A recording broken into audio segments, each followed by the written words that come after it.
The Leviathan Chronicles. Season 3.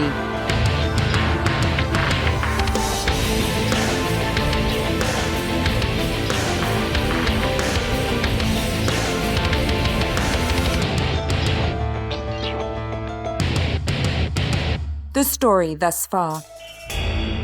The Syraxian aliens have been found. Jason Sterling, Whit Roberts, as well as Senshin and Rebecca von Ault traveled to the Central African Republic on a covert extraction mission. Using Rebecca's sensitivity to starstone energy as a homing beacon, the team was able to locate the buffer station, an ancient stone temple hidden deep within the Congo rainforest.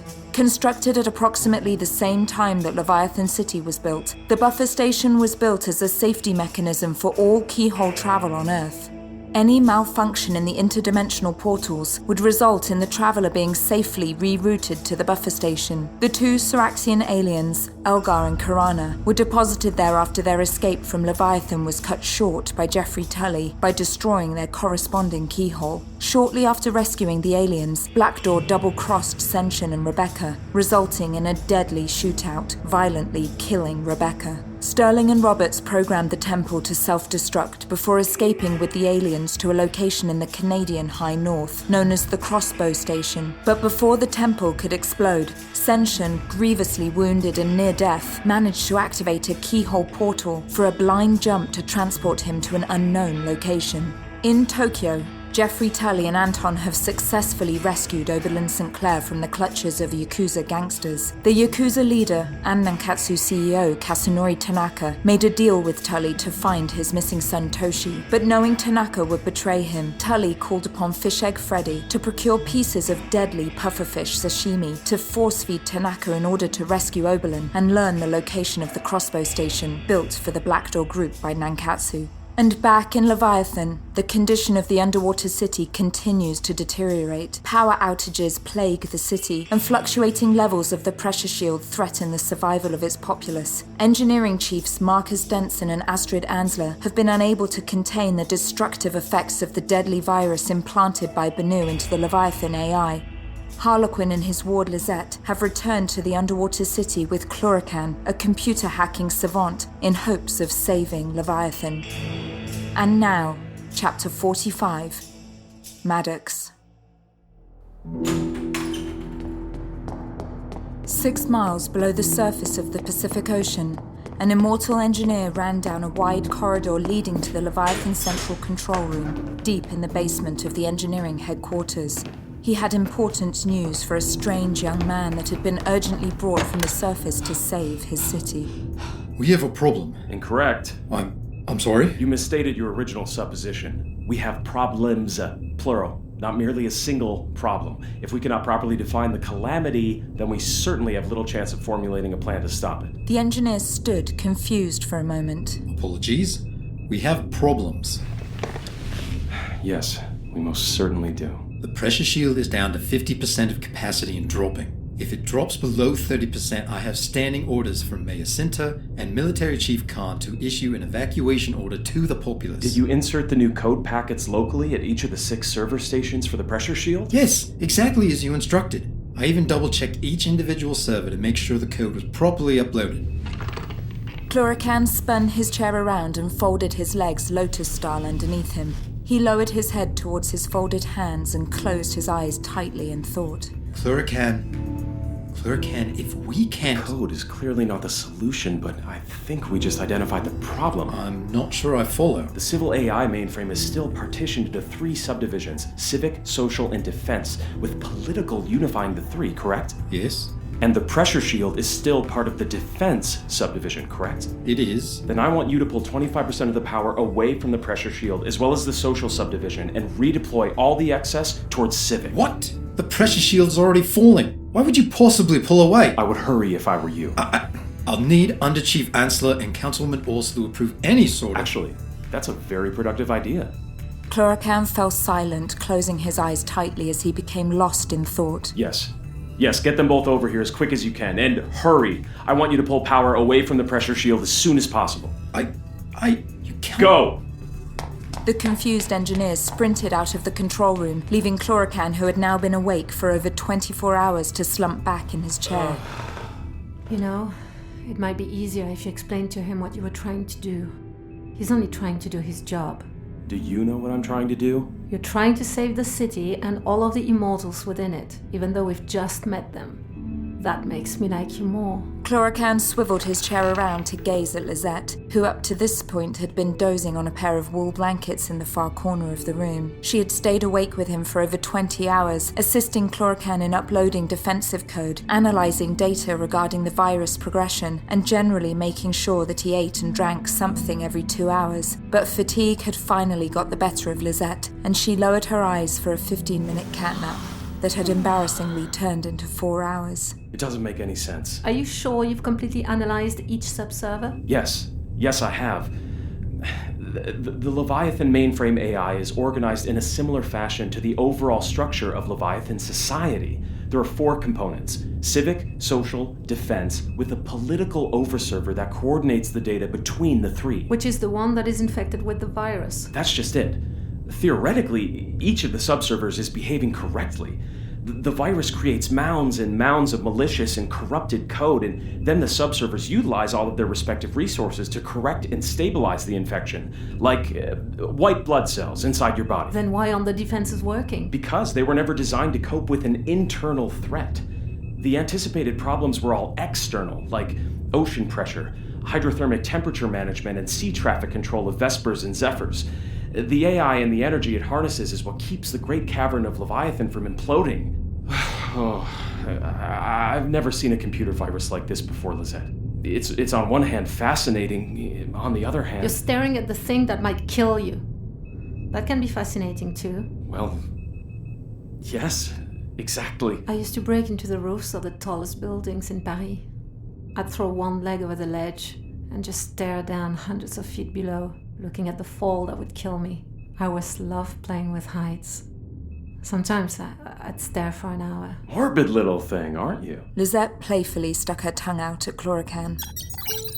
What was that? I'm, not sure. The central computer monitor in front of Cluracan, which had been sitting dormant, suddenly exploded in a storm of green characters racing vertically across the screen. What the hell? It's giving me a status report of every terminal node in Leviathan, but... But what? I didn't request it. Oh, crap. It's going to use up most of the CPU resources in the control room if I don't nip this in the bud. If it cycles through the entire network...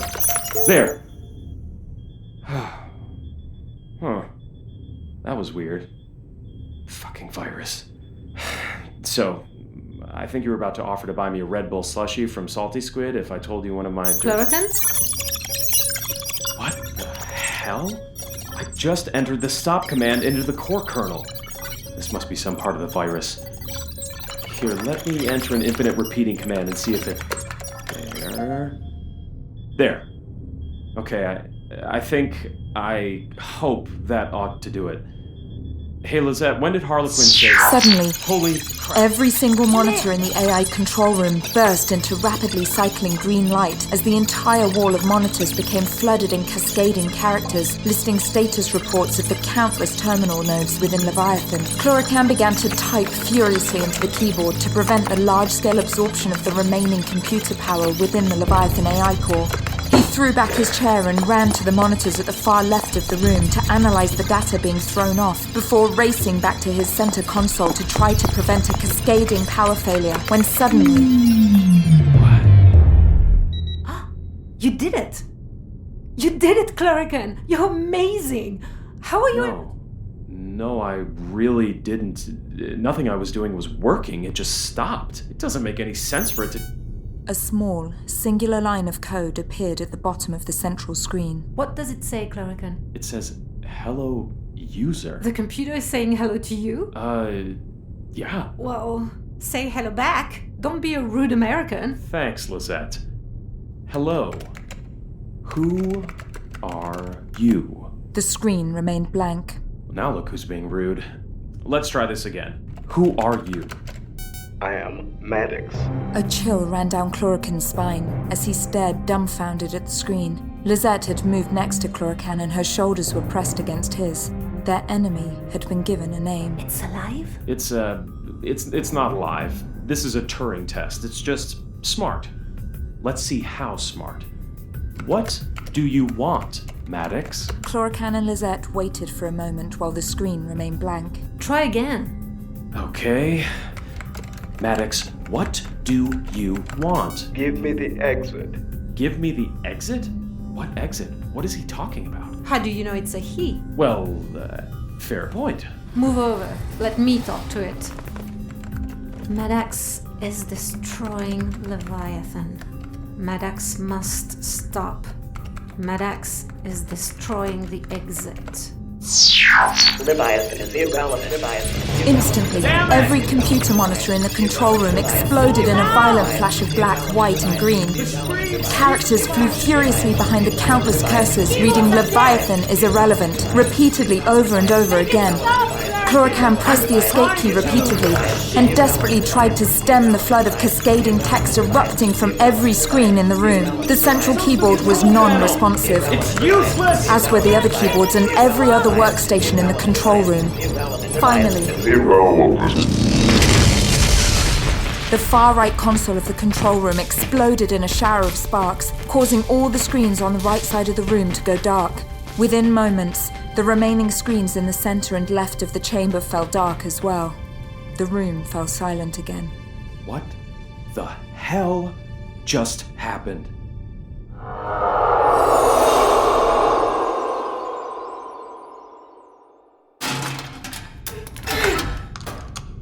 Well, it looks like several fuses blew and the local power relay got overloaded. We lost power in over a quarter of Leviathan for 10 minutes. And you're telling me a fuse blew? Well, more like melted itself to the silicon, but yes, Mayor Sinter, we blew several fuses. If you haven't noticed, Leviathan isn't exactly running smoothly right now. And whose fault is that? Forgive me, Mayor, if I can't spare my entire engineering staff to check every single fuse in Leviathan. The fuses aren't the problem. I'm sorry, did our young prodigy take some issue with the Underchief's analysis? May I remind you that she and her team designed the infrastructure of this city? Look, the Underchief is right. Some fuses blew, but that doesn't answer the question of why they blew. And pray tell, why exactly did our fuses blow? Because we made it mad. Made who mad? She's talking about the virus. It's somehow displaying or possessing some of the characteristics of sentience. I'm telling you, the virus told me its name was Madax, and it said it was looking for an exit. It's true. It was conscious. Leviathan Mayor Zachariah Sinter, as well as Engineering Underchief Astrid Ansler, stood in the central control room and stared with varying degrees of skepticism at the two young adults trying to describe the malevolent AI virus that was threatening the survival of the underwater city in oddly anthropomorphic terms. It's my understanding that you've been operating without sleep for an extended period of time. I'm quite sure it's possible that you might have imagined... He didn't imagine it. The virus was real. Cluracan spoke to it. It sounds pretty incredible. We can't squander the limited resources that we have left at our disposal chasing ghosts. The Underchief is quite right that Leviathan isn't exactly running smoothly right now, but it's rather difficult to believe that the root of our issues lies with an intentional, malevolent sentience that has taken residence within the optical fibers of our civil network. Terrific. We just discovered the snuffleupagus of computer viruses. Haven't I kept this city from collapsing for the last 72 hours? Haven't I erected firewall after firewall protecting the city's AI core from total corruption? Astrid? Cluracan's work has bought Leviathan at least another few days. We might be underwater now if it wasn't for him. I am not trying to denigrate the enormity of your contribution, Mr. Cluracan, but right now I'm trying to advise her ladyship as to whether or not to abandon this city and initiate a full-scale evacuation. I cannot add speculation as to whether the virus infecting this city has now developed an attitude problem. And now it's my understanding that you wish to pull power away from the mainframe that houses the cavern's pressure shield? I understand how counterintuitive it sounds. A good thief knows how to create a distraction. The entire lumiflora matrix of the cavern wall went dark for over a minute. Do you understand what that means? We live in a cave 7 miles under the ocean. Light does not exist here. Our citizenry is panicked enough by the numerous power outages, cavern collapses, and failures in our civic infrastructure to tolerate any more mucking about by our failed attempts to... I can vouch for the work they've done so far. I say we give them a chance and hear them out, Mayor. This is engineering. This is my call. That might be well and good, but we just had our entire city thrown into utter darkness, and now I have to tell our citizenry that we are conspiring to pull more power away from the pressure shield in order It's a ruse, don't you see? This virus, Madax, it modifies and concentrates its attacks wherever it feels we're deploying the most resources. If we pull power away from the pressure shield, it will divert its attacks towards the other subservers where we do increase power. This will allow us the chance to integrate the Starstone Macallan obtained to bolster the underlying power matrix of the pressure shield. We could buy the city months if we're successful. The Starstone would give the city a power matrix independent of the other subservers. Underchief Ansler, what do you think of this plan? I think it's risky, but if we can pull it off, it might be the best plan to buy Leviathan the most time. Where is Ms. Orsel right now? She's on her way over from the med tower. How difficult will it be to integrate the Starstone into the power matrix? The density of the Starstone has changed since Councilwoman Orsel transmuted some of the energy to revive Lady Evangeline. It should make the Starstone easier to transport, but... But what? But the main fusion power reactor was damaged in the last cavern collapse. My team needs at least another week to repair and reinitialize the core. The city's been running on chemical power reserves, which are running dangerously low. What about hydrothermal? It's active, but still spotty and fractured. It's been severed from the main power grid, so we've jerry-rigged it to provide some emergency power to vital sectors like the West Hangar Bay and Med Tower. That's perfect! All eyes turned to Lisette. If the power systems are fractured, then it means that Madax, the virus, can't contaminate them. We have a window. Cluracan broke into a wide smile. She's right. Lisette is absolutely right. If we try to merge the Starstone that Macallan found with the hydrothermic manifold that is separated from the main power grid, then the virus can't stop us. There's only one problem. Most of the hydrothermic access ways are impassable right now. The Genesis crew still has cave hogs working on boring out a new pathway to the central heat chamber. As of right now, there's no way in. How big are the pipes? What did you say? The steam pipes. The ones that are still providing power to the West Hangar Bay. How large are they in diameter? Oh, maybe a few feet? But I don't see how... It's simple. Shut down the hydrothermic steam power and let me climb through the pipes to get to the nerve center. Once I gain access, I can attach the connection to the Starstone without the virus trying to stop us. If the Starstone provides full power to the thermal matrix, it'll buy us a lot more time. Maybe months. I'm impressed. That's an ambitious plan, Ms. Lisette, but what makes you think you're capable of such an arduous task? Because I just happen to be the only person that can fit through your narrow utility pipes. So unless you suddenly decide to stop gorging on your fish cakes and Venusius, I'm the only one small enough to save your city, Mayor. The mayor visibly bristled at the reference to his obvious corpulence. If you're as good at burglary as Harlequin says, then I bet you're twice as good at putting things back. You have my vote. If this mortal girl wants to risk herself on our behalf to chase an electronic ghost named Madax, I certainly won't stop her. Just bear in mind, Miss Lisette, we won't have the power or the time for a funeral.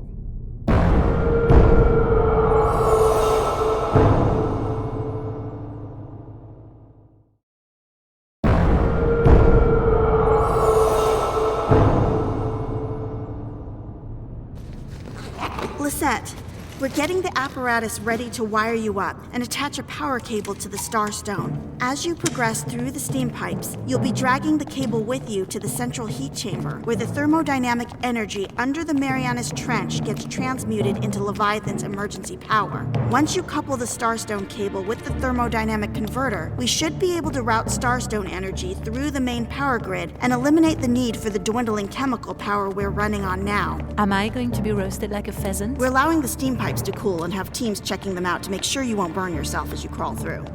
But? I'd wear light clothing. As you get closer to the central chamber, it's going to feel, well, like a steam room.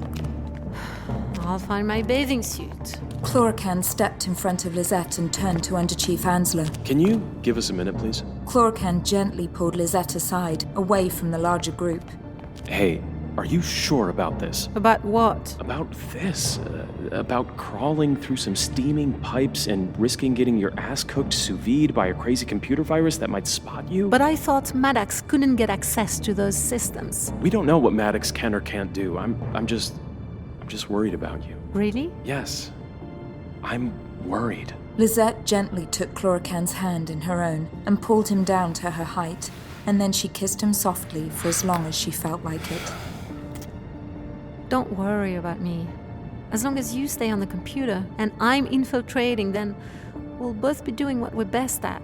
And then we can get out of this leaky fish tank. And then what? And then you can take me out to dinner. A nice one. Lisette winked at Cluracan and walked back to the main group. I'm ready. Let's get her hooked up then. Astrid, where do you stand on the pipes? Sensors indicating temperature drop to 90 degrees. Suddenly, the lights across Leviathan began to dim. The lumiflora on the cavern ceiling that had already been spotty now dimmed to almost nothing. Switching to chemical reserves. A burst of illumination emanated from the West Hangar Bay and Med Tower structures. A few scattered lights were visible in the Great Cathedral, as well as Dickerson's terminal, before the lumiflora slowly glowed again and brought light to the entire cavern. We're running out of time. Only the most vital regions of Leviathan are receiving power right now, including the pressure shield. You can only imagine how much power it takes to keep 7 miles of ocean from flooding the cavern, so we need you to hurry, Lisette. I'll move as quick as I can. Let's get started. Engineering Chief Marcus Denson and Astrid Ansler approached a large hatch leading into one of the primary steam pipes, leading directly upwards towards the cave ceiling, where it promptly erupted into a maze of metal openings, ductwork, and other steam pipes that were normally obscured by the renderings of lumiflora above. The pipe was only about 4 feet in diameter, and it took the strength of both Denson and Ansler to pry the hatch open. Mayor Sinter merely looked on. Well done, chaps. This is it. Here, I want you to wear this. Cluracan reached behind Lisette's ear and affixed a small wireless earpiece. The pipe work could get confusing, so I'll have you on radio to guide you through. Thanks. I guess I'll see you all in a little while. Before you know it. Lisette walked forward, dragging the thick starstone cable behind her, and crouched low to gain access to the steam pipe. Once inside, she extended her body and was slightly dismayed to find that she only had 6 inches of free space on either side of her shoulders. The bed is a bit snug. No? Look on the bright side. That fat slug, Mayor Sinter, wouldn't even be able to fit through the pipe at all. I know. Now I know. Why'd you hide from him? It's very hot in here, Cluracan. It's very wet. I'm already sweating like crazy. Warm steam will do that. I've already soaked through my clothes. Ooh, it's disgusting. I promise to do your laundry when we get out of here. I'm quite good at it, you know. I have a very good maid. Thank you very much. But you could cook me dinner. I'm not so bad at dinner either. It's really tight in here. Oh, do the pipes widen at the top? I'm looking at the schematics and no. If anything, they get a bit tighter. I don't really have much room to move around inside. Fuck, it's slippery. My feet won't stick. It's too hot. Just try to relax, Lisette. You're doing terrific. You're already 1/3 of the way to the central chamber. What was that? Relax, Lisette. I'm just venting some of the residual steam from another artery in the ductwork. With a little luck, I can make it cooler in there for you. Good. I feel like I'm being cooked au flambé. There. How's that? Does it feel any better? No, it's not helping, Cluracan. It's still fucking hot, and I can still... Lisette's foot slipped against the wet metal of the pipe's interior, sending her crashing down several feet. Lisette? Lisette, are you okay? I'm okay. I just slept. Shit, my elbow. The central chamber isn't that much further. Lisette continued for another 20 minutes, climbing through the dark, painfully humid steam pipes, straining against the tight confines, until... Lisette pushed her hand in front of her head and found they reached something solid and dense. You've reached the central venting control chamber. You did it, Lisette. Well done. You've got to manually unscrew the hatch to get access. I can't even see the hatch! Feel for the handle, Lisette. If I had to guess, it would be on your center left. If you just start turning it, you should begin to feel it loosen until... Got it! Got it! I got it! Lisette started to slide her body out of the open hatch and was shocked to realize the venting hatch was a full 25 feet above the chamber floor. Thank you for the warning, Astrid. Almost broke my neck. I can see the geothermal power matrix below me. But how the hell am I supposed to get down from here? Oh, shit. I guess we never thought You of... guess? The Starstone cable. Lisette, you've been dragging that heavy cable up and down through the venting pipes with you, right? Well then, give it one wrap around the latch handle for friction and use it as a belay line to slide down to the chamber floor. The intercom was silent for a moment. I was just about to do that anyway. Of course you were, my dear. Lisette coiled the heavy, thick cable that she had been dragging behind her around the latch and hoisted herself over the side. The cable spooled out as Lisette slowly descended to the floor of the geothermal matrix, the hub of Leviathan's emergency power. She stood next to a massive crystal cylinder, bolstered by bright red steel girders stretching upwards over 70 feet towards the high ceiling. The structure seemed to pulse with heat and fire. The smell of heated rock and earth permeated the chamber, burning Lisette's throat as she spoke. I did it! I'm on the floor of the chamber. I'm next to this giant, machine. It's the geothermal electric turbine regulator, or GET-REG for short. If you look down on the far side, you should see an access panel about 2 feet off the ground that has 2 lightning bolts crisscrossing. That's the auxiliary power interface. That's what we're looking for. I see it! I'm removing the panel, and I see a square socket about 6 inches wide. That's it. That's the API. Take the Starstone cable and plug it right into the socket. I'm connecting the manifold.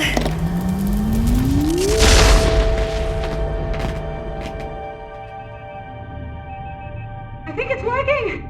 It's working! I'm showing the power levels are rising. Lisette did it!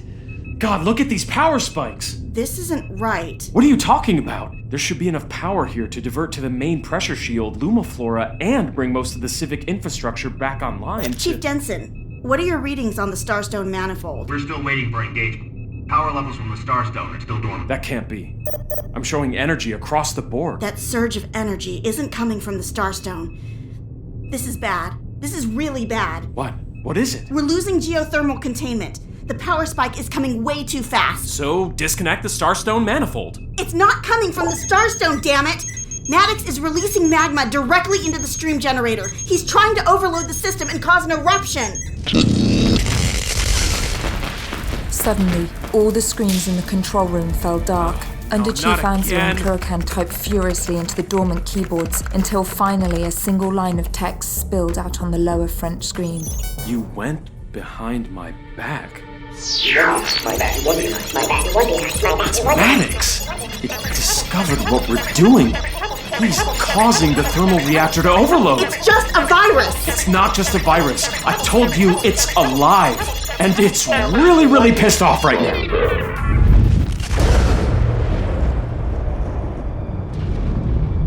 What was that? The power surge just blew out the relay at Dickerson Terminal, and I'm showing a small fire at the east end of Able Park.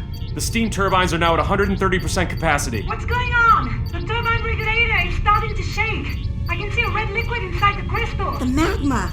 Your Madax is creating a pressure vacuum and trying to bring the magma to the surface. Lisette. The temperature surge is overloading the power matrix. Lisette, this is Cluracan. Listen to me. You've got to get out of there. Madax knows where you are. He's going to flood the chamber with magma from the seismic fault under Leviathan. The temperature is spiking, and in a few minutes that chamber is going to be hot enough to melt metal, so you've got to move! Got it. I'm going to use the Starstone cable to climb back up. No! Cluracan, look at this heat path! Oh my god. No, Lisette, you can't go back that way. The superheated steam is being vented through ductwork. So I'm trapped? Just hold on. Look, right there. There's a runoff pipe near the floor of the chamber. Looks small. Well, she better fit, because every other way out just hit over 200 degrees. When that steam wave hits the central manifold in the chamber, it could cause a breach in magma containment. Lisette, you've got to move. Astrid found a small access way out of the chamber. Look towards the ground on the right side. I see the grate. The Do you expect me to fit in there? Lisette, you have to. Do you understand? I understand, Cluracan. Good. I'm counting on you. I'll have you on radio the whole time. Lisette reached down and pulled the cover off a small duct that lay only a few inches off the floor. She wiped her damp brow as she looked up and could see a dull orange glow now emanating from the access pipe. There's no going back the way I came. Shit. The air in the central chamber was rapidly getting consumed by the heat coming from the venting pipes above her. Lisette fell to her knees and laid on her stomach before the tiny opening where the wall met the floor. The runoff pipe was just slightly larger than her narrow frame, and was even a tighter fit than the access duct she had used to infiltrate the central chamber. Lisette exhaled slightly to reduce the profile of her chest, and then flexed her foot to slide her body into the dark tunnel ahead. Oh my god. I barely have room to breathe. Cluracan, are you sure this will get me out? I won't be able to go back out again. If these temperatures keep spiking, there won't be anything for you to go back to. Just keep pushing yourself forward. It's going to exit in a spot high on Leviathan's cavern wall. And how the hell am I supposed to get down from there? One problem at a time. The heat is getting worse. My clothes are so wet, stinking. I know you're feeling terrible. Please keep pushing, Lisette. You can do it. What was that? I'm showing one of the couplers just blew on the manifold. If 3 more blow, we're going to have a mini volcanic eruption in the central chamber. Lisette, the central chamber is losing containment. We need to get you out of there as soon as we can. I'm trying. Tell me what you see. It's too dark. I can't see anything. Because you're probably looking down. Can you see anything ahead of you? It's too tight. I can't move my head. Try. Please try, Lisette. There's a little bit of light. There's something just ahead. Good, that's good. That's the exit. You're almost there, Lisette. It's so damn hot. It's stinging my eyes. Lisette's incremental progress inching her way through the narrow runoff duct slowed even further as the soles of her rubber shoes started to soften and stick from the heat building behind her. My elbows. They're burning, Cluracan. I know. You're doing amazing. You're almost there, Lisette. You just have a little further to go. There. I see it. I can almost touch the panel. There's light behind it. Punch it. As hard as you can. Punch the panel out. From her cramped position, Lisette could barely find the leverage to push her arms forward to dislodge the panel cover. She punched and slammed her hands against the panel, blocking her exit. She struck against it again and again until finally the panel gave way and cool, fresh air rushed into the runoff duct. Oh my god. Oh my god. That feels so good. Lisette wrapped her fingers against the edge of the duct and slowly pulled herself over so that she could peer over the edge. And instantly found herself staring straight down nearly 500 feet over Able Park as the pipe duct extended out of the cavern wall high above Leviathan City. Lisette's heart pounded in sudden fear, and the world began to spin around her. Cluracan, I'm trapped. It's too high. Too high. I'm going to fall. No. Lisette, I know I'm listen going to me. Fall. You're exhausted from the heat. Think of your rooftops in Paris, Lisette. Yes, the rooftops. It's okay. This is part of the plan. This is part of your plan? Cluracan, I can't stay here. I know. There's a wave of steam coming at you fast. Can't you stop it? No. Madax has me locked out of the geothermic matrix. He knows where you are, Lisette. Cluracan slammed his radio down and turned urgently to Underchief Ansler. Can't you shut the whole emergency power manifold? She's gonna cook if we don't get her out of there. We can try, but it will take at least 5 minutes to complete the switch to chemical power reserves. She doesn't have 5 minutes, Astrid. There's an override to dump seawater directly into the seismic vent under the power generator. Damn it, I'm still locked out. Keep trying! Cluracan typed furiously into the control room keyboard, trying desperately to gain access to any aspect of Leviathan's power matrix that was rapidly spinning out of control. Just as he gained footing into one of the override systems, the screen in front of him turned black, as did all the screens in the control room almost instantly thereafter. Madax. Astrid, turn on the verbalizer. The end is near, the end is near, the end is near, the end is near. Damn it! Madax, give me access to the power matrix. The screens remained blank before they all exploded in a flurry of characters. I want to be free, free, free, free, free, free, free, free. I think I've got monitoring systems back. Access to the power matrix? Still locked out. Temperature geothermic core? 300 degrees and rising. The heat wave will hit Lisette in 3 minutes. Astrid, can you link Leviathan's internal network to the external web? Leviathan doesn't maintain a direct physical connection to the internet or any external networks. Ironically, it was the threat of a virus or cyber attack that was deemed too great. How does Leviathan access the internet? We have several intermediate stations above and below the surface that maintain access points to the internet, as well as completely separate connections to Leviathan. Then, can't we just transfer the virus, this Madax entity, to one of those underwater stations? Let it download itself and then open one of the hatch doors. Problem solved. That's a brutally effective idea, Cluracan, but I'm not sure how practical it is. So far, this Madax goes exactly wherever Madax feels like going. Fair point, but it's making Swiss cheese out of every firewall I throw up and blocking me like a 400-pound linebacker. How much time do we have? Heat wave will permeate in 2 minutes. Cluracan suddenly smashed his fists against the computer console and snatched up the radio and brought it to his ear. Lisette, can you hear me? We have a plan. We are going to get you out of there. You just need to hang on for another 2 minutes. We are going to get you out. Cluracan, I'm really dizzy. I think my arm is getting blistered. I'm getting you out. Just hang on. What's your plan? You're still locked out of the power matrix, right? Completely. What about the West Hangar Bay? I told you, it's on an independent subsystem, but Madax is blocking our access from this location. Well, then we're going to access something that doesn't have a location. Something that moves.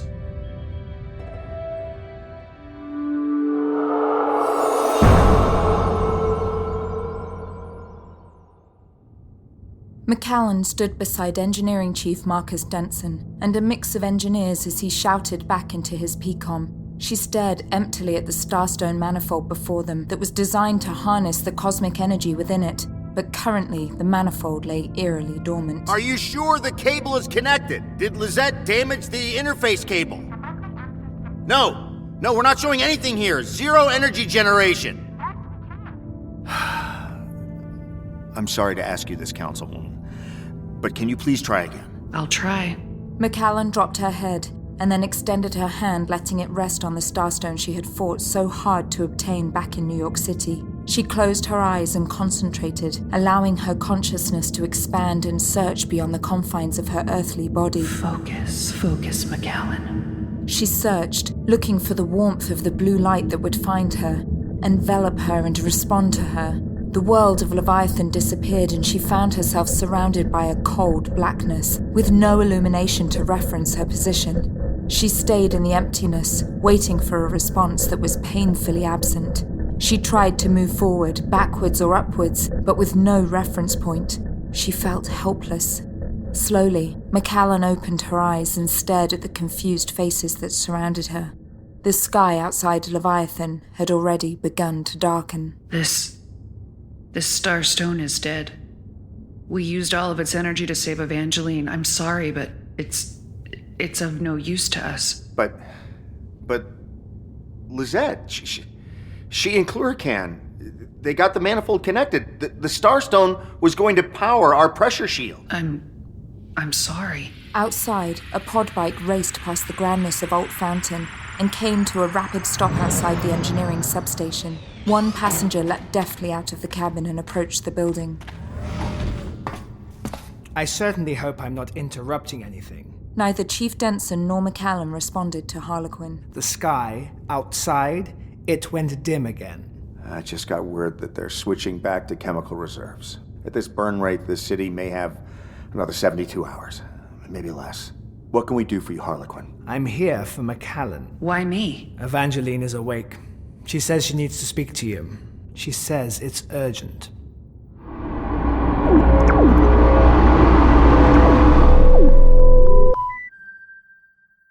Back in the engineering control room. What are you talking about? Can we remotely pilot one of the loading mechs in the West Hangar Bay directly from this control station without going through the engineering subsystem? Yes, we can. Each mech has a network transmitter that can be directly accessed from any workstation peer-to-peer. Then link us directly to one of the mechs, and give me the biggest one you've got.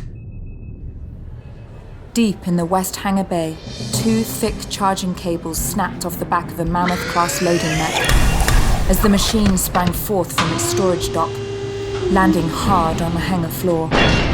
The West Hangar Bay was awash in frenetic activity, as Zephyr and Vesper ships were rapidly loading with citizens and supplies to deal with the deteriorating crisis within the city. The 20-foot Mammoth-class mech slammed its massive feet forward in an accelerated pace as engineers and other smaller loading mechs scrambled to get out of its way. Hurry! The geothermic core is going critical! I'm taking the mech to full speed. Get people cleared off Tweedle, Wickham, and Kent Boulevards. And Able Park. Get everyone the hell out of Able Park! Hang on, Lisette. We're going to get you down. Hurry, Cluracan. I can't hold that much longer. Cluracan's mech exploded out of the West Hangar Bay, clipping the left blast door as it did. Citizens scrambled to get out of the way when the mech turned left at Tweedle Boulevard, the central corridor of Leviathan that was still in disarray from Harlequin's violent escape in a stolen cave hog. Yes, this is Underchief Ansler. Take us to Diamond and clear everyone out of Central Boulevards. Yes, I know what the hell is going on in the city. Then do it on my damn authority! Fine. Then take us to Ruby status and get the damn people out of the way! Cluracan! Almost there!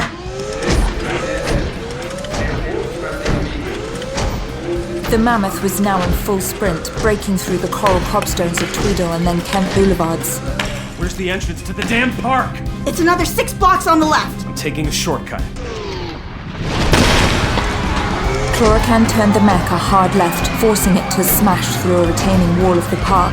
Panicked citizens leapt to get out of the way, while a pod bike skittered out of control, smashing into the Bratton Municipal Building. Cluracan brought the mech into a crouch, and with one explosive leap, brought the Mammoth into Able Park. The mech quickly approached the cavern wall directly under the venting pipe where Lisette was trapped. What are the cavern walls of Leviathan made of? What do you mean? What stone? Granite with veins of amethyst and dendritic silver. And what are the mechs made out of? What metal? Humans haven't discovered it yet. It's a plasteel and quartz alloy. I have no idea what that means, but we're about to find out how hard it is. Cluracan directed the Mammoth to kick hard into the cavern wall, creating a sizable indentation to place its metal foot. The mech extended its bent leg, rising more than 10 feet before it kicked again, pushing its claw-like feet into the cavern wall, rising steadily. Back in the control room, Cluracan's hand flew across the various controls at a dizzying pace. You're doing it! My God, Cluracan, you're getting the mech to climb the wall! Oh, there's not much to work with. Keeping this fat bastard on balance isn't easy. The Mammoth continued to scale the cavern wall rapidly, sending shards of rock and small boulders raining down into Able Park. In under a minute, the mech was over 100 feet above the ground of Leviathan and closing in quickly on the venting pipe. Cluracan! I'm coming, Lisette! I can't hold on much longer. Lisette, I want you to hang on. I mean literally hang on. Get your body outside of the pipe and hang from the lid. Can you do that? Listen to me, Lisette! Cluracan, I'm so tired. Do it for Harlequin, Lisette. If he were here, you'd do it for him. Come on, I know you have the strength. Please, Lisette! Lisette was still 70 feet above the urgently climbing mech. She was completely drenched in perspiration and weak from heat exhaustion. There was little room to maneuver in the tightly cramped venting pipe, but Lisette forced herself to wrap her pruned fingers over the edge and pull her body forward. I'm going to fall. I'm going to fall, Cluracan. Don't look down. You are not allowed to look down, Lisette. Try to look up. Look at the sky. The lumifloor above Leviathan had been badly damaged by the Madax virus, and most of the intricate shading of the elaborate sunsets was now missing. But there was still a delicate fading of gold to amber in the center of the sky, with the beginnings of turquoise and scarlet at its edges. Lisette's body was now in a dead hang 500 feet above Able Park, and she welcomed the coolness of the air on her damp body. But her wet grip was burning and slipping and still contained within the searing heat of the steam pipe. My fingers are scalding, Cluracan. I can't feel them anymore. I'm almost there. I'm slipping.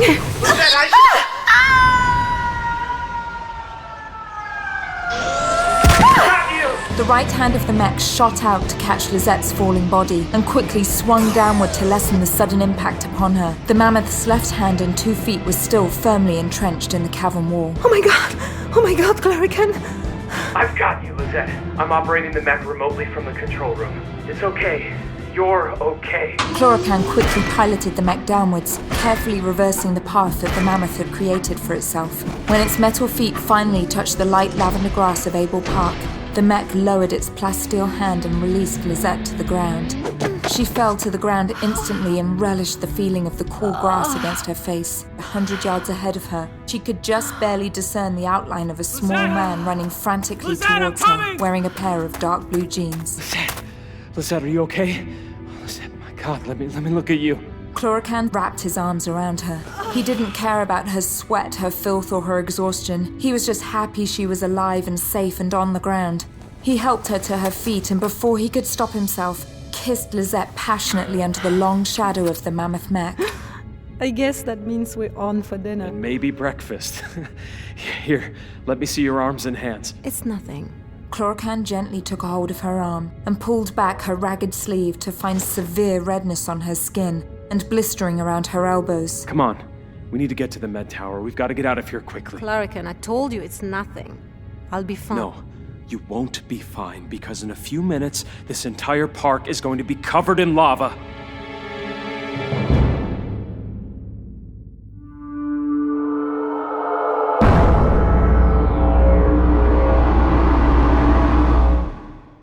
You have been listening to the Leviathan Chronicles. The Leviathan Chronicles was written and created by Christof Laputka, produced by Robin Shaw, produced and musical composition by Luke Allen, directed by Nobi Nakanishi. For a full list of cast and crew, or to purchase the ad-free director's cut, go to leviathanchronicles.com. Thank you for supporting us, and thank you for listening. To discover more podcasts set in the Leviathan universe, go to leviathanaudioproductions.com or follow us on Facebook or Twitter. Leviathan Audio Production.